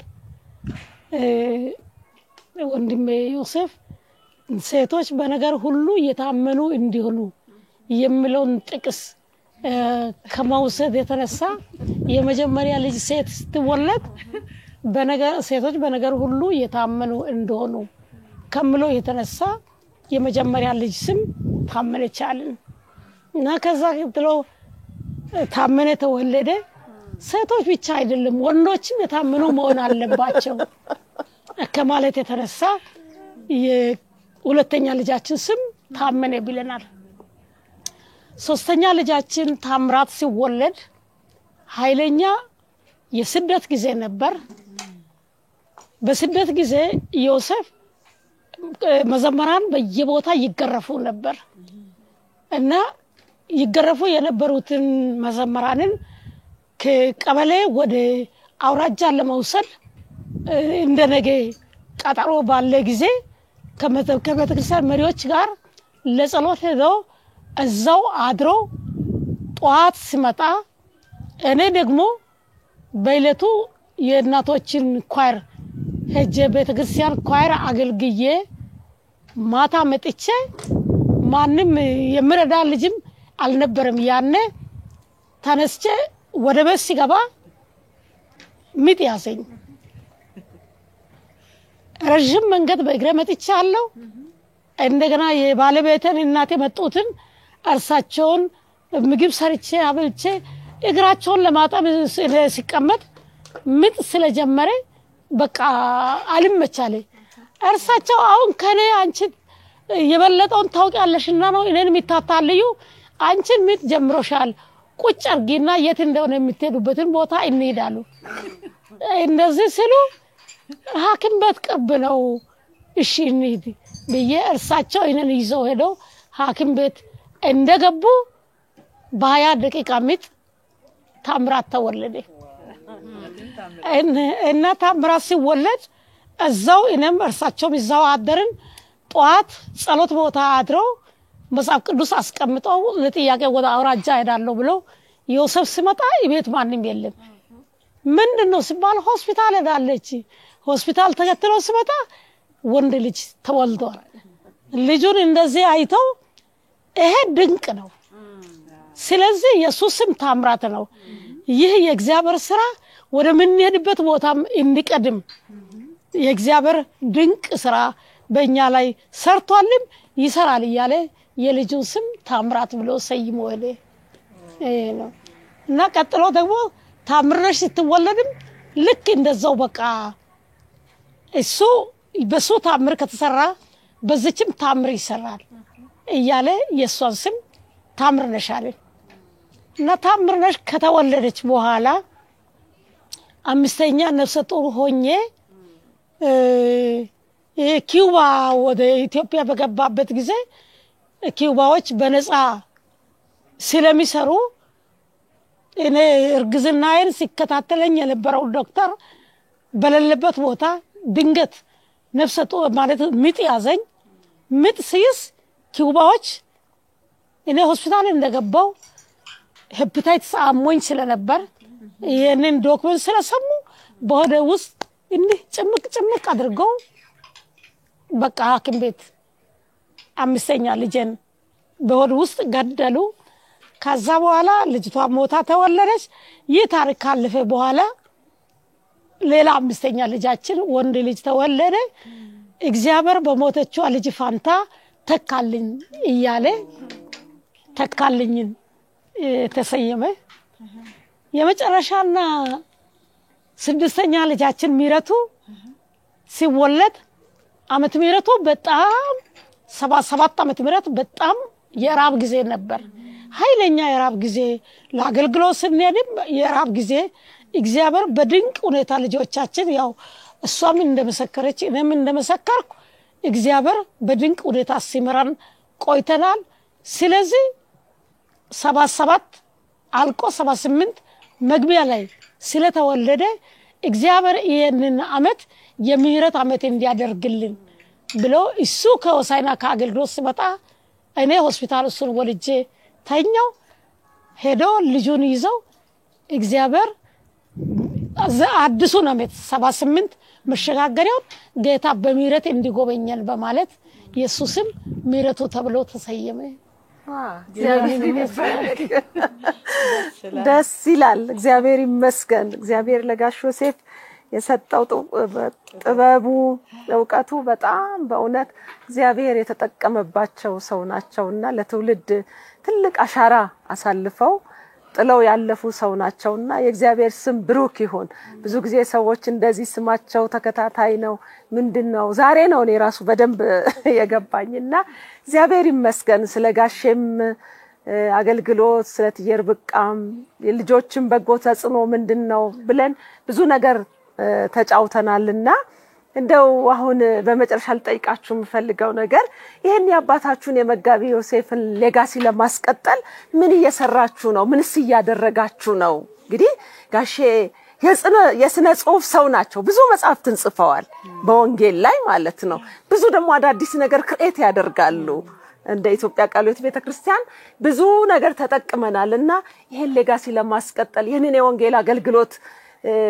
ለማስቀጠል ምን እያረጋችሁ ነው ምን እየሰራችሁ ነው ወደፊትስ ምን ታስባላችሁ የሚለው ለልጆች ይሄንን ጥያቄ ያው አባታችን ፓስተር ዮሴፍ እና ያው ወደ ጌታ ሄዷል 4 አመቱ ነው ይሄንን አገልግሎት ለማስቀጠል እኛ እንደ ልጆች ብዙ ነገር ያሰብንም እየተዘጋጀንም ነው ያለነው አንደኛ በህይወት ያለችው እናታችን ያው የወንጌል አጋር ያው የትዳርም አጋር የሆነች እናታችን ቅድም እንደተናገረችው በሴቶቹ ላይ ማለት የሷ አገልግሎት ከአባታችን ጋር ያለውን አገልግሎት ታሪክ እንድትጽፍ እሷን ያበረታታን የጽሁፍ ስራ ጀምራለች።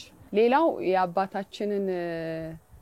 አባታችን ከማረፉ በፊት የወንጌል አሻራ የሚል መጽሐፍ ጽፏልና ያንን መጽሐፍ ላይ ብዙ የህይወት ያገልግሎትና የህይወት ጉዞን ትንሽ ለመጠቃቀስ ሞክሮ ጽፎታል። እሱም ወደ ህዝብ ደርሷል። እንዲሁም ወደ አይ ቲንክ 26 መጽሐፎችን አባታችን በህይወት ያለ የወንጌል ማህበርተኛነትም ለህብረተሰብ ማሰብ ብዙ መጽሐፎችን የጻፋቸው መጽሐፍቶች እዚህ ይገኛሉ። ለናሙና ያህል እናቀርበው እነሱን አጠናክረን የመስራቱ ስራ አለ። በዋናነት ታናሽ ወንድሜ ዶክተር ታመነ ዮሴፍ ይህንን አገልግሎት በመሪነት ቤተሰብን በመወከል ይመራል። እኛም እንሳተፋለን። ጤና ይስጥልኝ። ስሜ ታመነ ዮሴፍ መና ይባላል። በዚህ ባለውበት ቦታ ወይም በካሊፎርኒያ በአለ ቤተክርስቲያን ውስጥ አገለግላለሁ። በመጋቢነት ነው ማገለግለው። በኤግዚኪዩቲቭ ፓስተር ኃላፊነት ነው የማገለግለው። በዚህ ቤተክርስቲያን ውስጥ በኃላፊነት ከመከታተላቸው አገልግሎቶች መካከል አንዱ የሀገር ውስጥና የዓለም አቀፍ የወንጌል ተልእኮ አገልግሎት ክፍል ነው። በዚህ የወንጌል ተልእኮ አገልግሎት ውስጥ አንዱ ኃላፊነቴ በተለያዩ ቦታዎች በ11 የተለያዩ ቦታዎች የሚያገለግሉ በቤተክርስቲያናችን የተደገፉ ሚስዮናውያንን ስራ መከታተል፣ ማበረታታትና ማጠናከር ነው። ከዚህም በተጨማሪ እጅግ በጣም የምወደው ከአባቴ የተማርኩት አንዱ አገልግሎት ቤተክርስቲያናችንን እዚህ ማገለግልባትን ቤተክርስቲያን ለዓለም አቀፍ የወንጌል ስራ የማነሳሳትና የማበረታታት አገልግሎት ነው።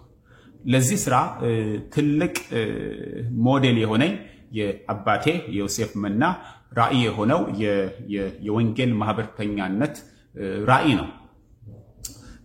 ይህንንም ሞዴልና ራእይ በመከተል እግዚአብሔር ረድቶኝ ቤተክርስቲያናችን በጸሎት በመስጠት የአጭርና የረጅም ጊዜ ሚስዮናውያንን በመላክ ቤተክርስቲያኒቱ በዓለም አቀፍ የወንጌል ማስፋፋት ስራ ተሳትፎ አጠናክራ እንድትቀጥል በማድረግ እያገለገልኩ እገኛለሁ። ይህንም ስል ሳልናገር የማላልፈው አሁን በማገለግልበት አገልግሎት ትልቅ ምሳሌ ሆነኝ የአባቴ ዮሴፍ መና ህይወትና ለወንጌል መሰጠት በተለይም የወንጌል ማህበርተኛ አገልግሎት እንቅስቃሴ ምሳሌነቱ ነው። እኔ እግዚአብሔርን ስለ አባቴ በብዙ ማመሰግንበት ምክንያት አለኝ። ከማመሰግንበት ምክንያት አንዱ አባቴ ለወንጌል ተልእኮ ራሱን ሰጥቶ ከወጣትነቱ ዕድሜ ጀምሮ ወደ ጌታ እስከሄደበት ጊዜ ድረስ በሀገር ውስጥ እና በውጭ ሀገራት ከአብያተ ክርስቲያናትን ለወንጌል ስራ የማነሳሳት የማስታጠቅ የተለያዩ ለዚህ አገልግሎት የሚሆኑ መጽሐፍትን በመጻፍ ስልጠና በመስጠት ብዙዎችን ለወንጌል ስራ ሲያነሳሳ እስካሁን ድረስም ተጠናክሮ ተጽዕኖ የሚያመጣ አገልግሎት ሲያገለግል ቆይቶ ወደ ጌታ መሄዱ ነው። ስለዚህ እግዚአብሔርን እጅግ አድርጌ አመሰግናለሁ። ይህ አገልግሎት ፍሬያማ ከመሆኑ የተነሳ ዛሬ የወንጌል ማህበርተኛነት ራእይ አገልግሎት በተለያዩ የኢትዮጵያ ቤተክርስቲያናት እንዲሁም በውጭ ሀገር እሱ ባገለገለባቸው ቤተክርስቲያናት ውስጥ ተጠናክሮ ይቀጥላል። ለዚህ እኔና ቤተሰቤ እግዚአብሔርን እጅግ አድርገን እናመሰግናለን። ራእዩን ለማስፋፋት እየጸለይንበትና እየሰራንበት ያለው አንዱ መንገድ አባታችን አብያተ ክርስቲያናትን ለወንጌል ለማነሳሳት የጻፋቸውን መጽሐፍት ወደ እንግሊዝኛና ሌሎች ቋንቋዎች እንዲተረጎሙ መስራት ነው። ይህንንም በተመለከተ እግዚአብሔር ረድቶን አባቴ በውጭ ሀገር ባገለገለባቸው አብያተ ክርስቲያናት ካሉት ጓደኞቹ ጋር በመተባበር Mobilizing Churches for World Missions የተሰኘ መጽሐፉን ከእንግሊዘኛ ከአማርኛ ወደ እንግሊዘኛ ተተርጉሞ ስራውን ያጠናቀቅን እንገኛለን። ራእያችን ይህና ሌሎች በአባቴ የተጻፉ መጽሐፍት ተተርጉመው ለብዙ አብያተ ክርስቲያናት ጥቅም ላይ እንዲውሉ ለወንጌል ተልእኮ ስልጠና ለሰዎችን ለወንጌል ቤተክርስቲያናትን ለወንጌል ለማነሳሳት ለማበረታታት ለማስተባበር እንዲውል ማድረግ ነው። ለዚህ እንድትጸልዩ እንላለን። እግዚአብሔር ይባርካችሁ። አንበሳ ኢየሱስ አንበሳ ከሙታን ተነሳ አንበሳ ኢየሱስ አንበሳ ከሙታን ተነሳ አንበሳ ኢየሱስ አንበሳ ከሙታን እንግዲህ ጌታን እናመሰግናለን። አሁን ለልጆች የመጨረሻ አንድ ጥያቄ ብቻ እንጠይቅና እንጨርሳለን። ምንድነው በቀላሉ ለናንተ የኢየሱስ ክርስቶስ ትንሣኤ በዓል ምንድነው ትርጉም የሚሰጠው? በዚህ በዓል ትዝ የሚላችሁ ነገር ምንድነው? በትንሣኤ በዓል የምናስታውሰው አንድ ነገር አለ። ከብዙ አንድ ነገር በጣም የሚገርመው የመጨረሻ ወንድሜ ምረቱ ዮሴፍ የዛን ጊዜ ሕፃን ነበርና ምናመልክበት ልጆች ሆነን ህብረት አምባ ቃልዮት ነበረ። በየትንሣኤ እንደነገ ሊሆን የማታ አዳር ፕሮግራም እዛ ሄደን ልጆች ነን ሁላችንም። ከዛ ፕሮግራሙ ካለቀ በኋላ ሲገባ ጀምሮ በግ በህብረት አምባ በር ላይ ያው የፓስተር ጎሳዬ ቤተሰብ የገዙት በግ ነው ታስሮ አይቷል። እሱን ያያየን እኛ ቤት ያው ብዙ በግ ዶሮ ነው እንጂ ብዙ በግ ይሄን ያህል እንደው አይታረድም። ብዙ የበግ እንትን የለንም እና አይቷል። ፕሮግራሙ አለቀ። መጣን ጧት ላይ ልክ ስንመጣ እናታችን ምግቡን ድርድር አድርጋ አስቀምጣለች። ከዛ ምግቡን ያያየን ያው ፕሮግራም ተደርጎ ነው መንበላውና ፕሮግራም ቃል የሚሰብክ በለቱ ማን እንደሆነ ሰበከ። ከዛ ዝማሬ እየተዘመረ ያለ በእንትን ለታረደው በግ ምስጋና ይድረሰው እያልን በቃ ያጨበጨብን በቃ እንዘምራለን። ከዛ አኩርፎ ቁጭ ብሏል። ውሸታችሁን ነው በግ አልታረደም በጉ ውሸታችሁን ደነገጥን። በጉዛ ህብረት አምባ ቸርች ታስሯል ለምን ተዋሻላችሁ? አባታችን ለመጀመሪያ ጊዜ በጣም ደነገጠ። ከዛ በፊት በግ እንደዚህ እንዲህ ታርዶ አያውቅም እኛ ቤትና በቃ በጣም አኩርፎ ነው በቃ እሱ ትዝ ይለኛልና እግዚአብሔር ይስጠው። ታናሽ ወንድሜ ዶክተር ታመነን ይዘው አባታችን በግ ገዝቶ መጣ።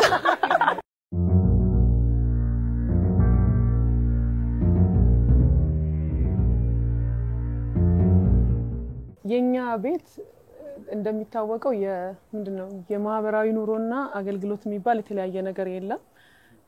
ሁሌ ኢንተግሬትድ ነው። ስለዚህ ሁሉ ጊዜ ነው የምናገለግለው። ግዴታም አለብን እንደ ግዳጅ ነው የሚወሰደውና ራሳችንን እውነት ለመናገር እንደ ሚሊተሪ ነው የምንቆጥረውኛ እና ጋሽ አገልግሎት ካለው ግዴታ ነው መሄድ ያለብን። ለምሳሌ የሆነ ትምህርት ካዘጋጀ ከዛ ትምህርት ጋር የተያያዘ ድራማ መስራት ግዴታችን ነው። ኦቨርናይት ማጥናት ካለብን አጥንተን ሸምድደን እናድራለን።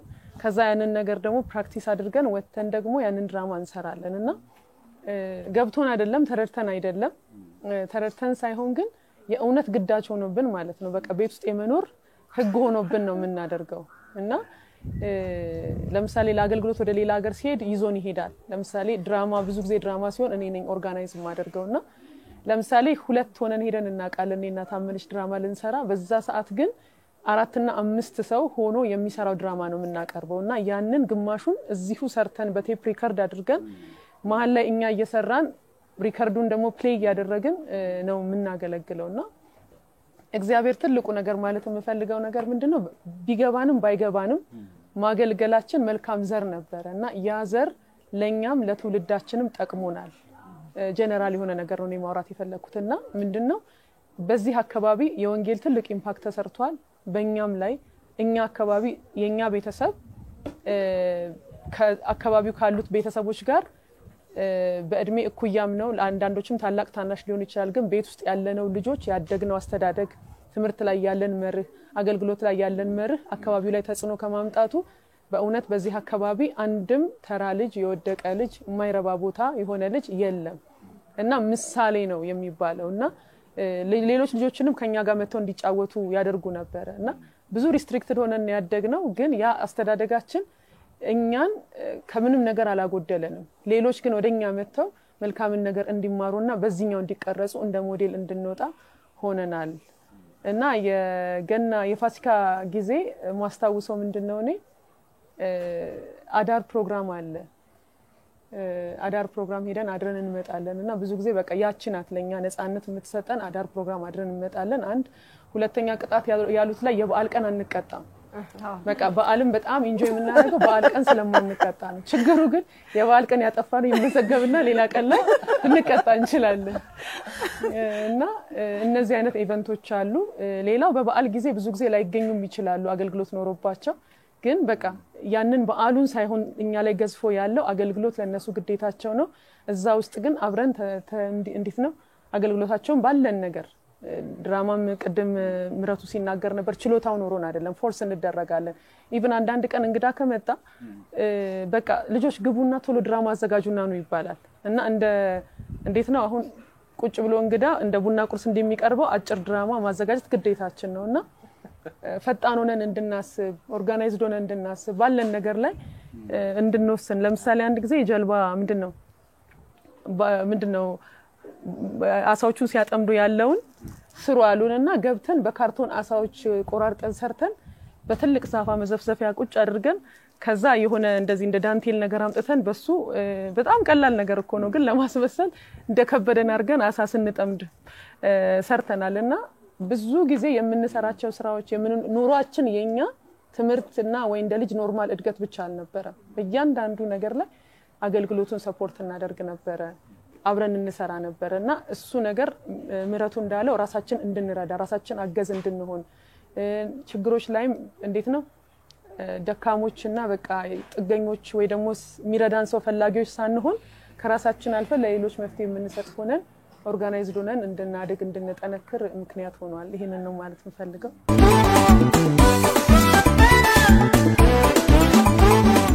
አሁን ለልጅ ባልና ለልጅ ሚስቶች እንደው የተወሰነ ጥያቄ አቀርባለሁኝና እግዚአብሔር ይመስገን እናንተ ከዚህ ቤተሰብ ጋር ተቀላቅላችኋል የዚህ ቤተሰብ አባል ናችሁ በጋብቻ ከዚህ ቤተሰብ አገልግሎትና ህይወት የተማራችሁት እንደው የቀረላችሁ ሰየው እንኳን ከዚህ ቤት ተወለድኩ የምትሉት ነገር ካለ ብትሉን አመሰግናለሁ ኤፍሬም ባላለው እንኳን ለትንሳኤ ባላ ደረሳችሁ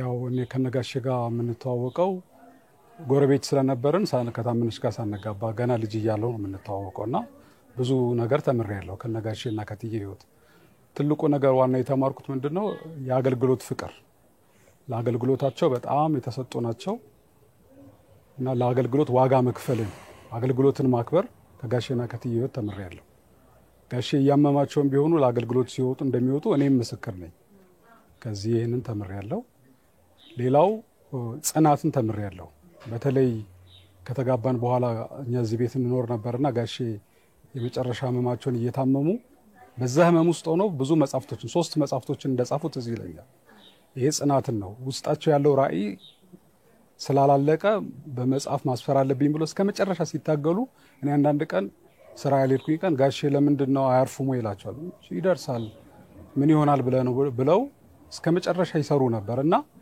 ትልቅ ጽናትን ከጋሽ ተምሬያለሁ ከትዬም እንደዛው ማለት ነው ከልጆቹ ደግሞ የተማርኩት ነገር ህብረትን አንድነትን መተሳሰብን መረዳዳትን መደጋገፍን አንዱ ለአንዱ መቆምን ተምሬያለሁ እግዚአብሔር ይመስገን ጌታን እናመሰግናለን አሁን ደግሞ በጣም ጣፋጭ የሆኑ የልጅ ልጆች እዚህ አሉ ከልጅ ልጆች ጋር ትንሽ ጊዜ እናሳልፋለን እንግዲህ እነዚህ በጣም ያምራሉ ቀጣይ ትውልድ የወንጌል አደራ ተቀባዮች ናቸው ለነሱ ደግሞ የምንጠይቃችሁ ከወላጆቻችሁና ከአያቶቻችሁ ስለ ወንጌል እውነት ምን ተረዳችሁ ስሜ ኢዲያ ሃውስ ይባላል የታምርነሽ ልጅ ነኝ ታምርነሽ ለአያቶቼ አራተኛ ልጅ ነች እና አያቴ እና ኢቲ እና ጋሼ እነሱ በአገልግሎታቸው በጣም ትጉ ነበሩ እና ከነሱ የተማርኩት ነገር ቢኖር በጣም የሚያስቀና ህይወት ነበራቸው እኔ በግሌ ጌታን እንዳውቅ በጣም አበረታተውኛል ለዛ ወደፊትም እግዚአብሔር እንደነሱ እንዳገለግል በጣም አበረታተው እኔ ሳሙኤል ፍሬም ይባላልው የታመነች የመጀመሪያ ልጅ ነኝ እና የአያቶቼ ደግሞ ሶስተኛ የልጅ ነኝ እኔ ከአያቶቼ የተማርኩት ነገር እግዚአብሔርን በግላችን ማወቅ እንዳለብንና እግዚአብሔርን መፈለግ እንዳለብን ነው እግዚአብሔርን ከፈለግንና እግዚአብሔርን ደግሞ ካገለገልን ደግሞ ህይወታችን እግዚአብሔር ብሌሲንግ እንደሚኖርውና እግዚአብሔር ደግሞ ወላጆቻችንንም አክስታጎቶቻችንንም ደግሞ በየሄዱበት እግዚአብሔር እንዳባረካቸውና ይህም ደግሞ እግዚአብሔርን በማገልገልና እግዚአብሔርን በመውደድ የሚመጣ እንደሆነ ነው ሌላው ደግሞ ትጋት ነው አያቴ አሙትም ብዙ መጻፎች ሲጽፍ አየው ነበርና ለሊትም ተነስቶ ይጽፍ ነበርና ይሄ ደግሞ ትጋት በየሁላችንም በየዘርፎች በየአለንበት ዘርፍ መትጋት እንዳለብን እና እግዚአብሔር ደግሞ ትጋታችንን እንደሚባርክ ተመረለ ሁላችንም እንኳን ለጌታችን ለመድኃኒታችን ለኢየሱስ ክርስቶስ የትንሳኤ በዓል በሰላም አደረሳችሁ እንኳን ለትንሳኤ በዓል አደረሳችሁ ወደ ተመልካቾቻችን እንግዲህ ፕሮግራማችን እየጨረስን ነው ከቤተሰቡ ጋር አብረን አንድ ዝማሬ እንዘምራለን ግን እኛ ከወዲሁ እንሰናበታችኋለን መልካም የትንሳኤ በዓል ይሁንላችሁ በሌላ ፕሮግራም እስከምንገናኝ ጌታ ቸርነቱን ያብዛልን የኢየሱስ ደም ዛሬም ትኩስ ነው አማላጅ ነው የጌታዬ ደም ዛሬም ትኩስ ነው